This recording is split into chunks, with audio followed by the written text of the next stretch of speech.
So that means I have a $10,000 loss or depreciation cost in the first year, which may sound like a lot, but some cars have all the way up to like 40% in the minute you drive it off the lot. So it really 16% what it comes out to is not bad. So I compared it to a BMW 3 Series, the 340i sedan specifically on Edmunds.com, and that one had a 26% loss on it. So a bigger dollar amount, a different price point, but overall a 10% more depreciation on a, I guess, comparable car.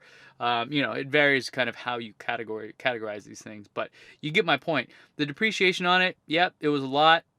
But really it was better than to be determined. And Autolist.com actually recently published a study on this, and they are a site like Car Gurus and Auto Trader that list cars, and they do these cool studies.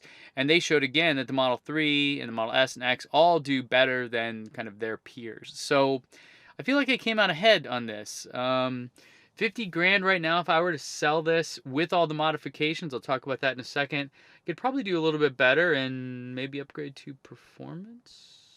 Okay, let's talk about the loan now. So as far as the loan goes, we were real lucky to be able to put down $33,000 on the $60,000 it cost.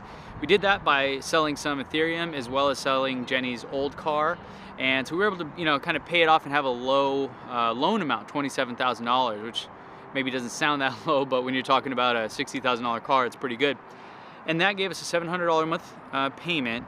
And if we had that going for all 12 months, we would have paid $8,400 plus around $450 in interest. However, in November, I decided that was it. I kind of had enough of the monthly payments, wanted that monthly cash flow. And so I just wrote a check and paid off the remainder, which was around 20-something thousand in November.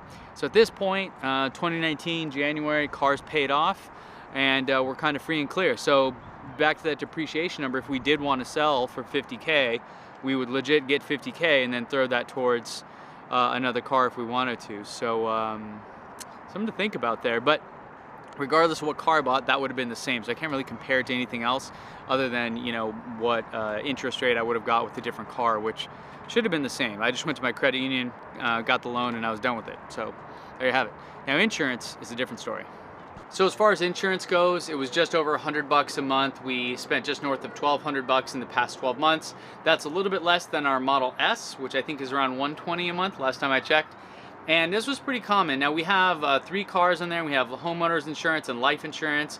We're AAA members. We have good credit scores, et cetera, et cetera. So we get a lot of deals and a lot of discounts. So if you're paying a lot more than that, maybe check and see, other insurance providers out there. This isn't a plug. I use Farmers just for reference. It's not a plug for them, but if you want to check them out, they might be a good option for you. Tell them I sent you. So as far as insurance goes, I think it would have been pretty much the same with a similar car. Again, so many factors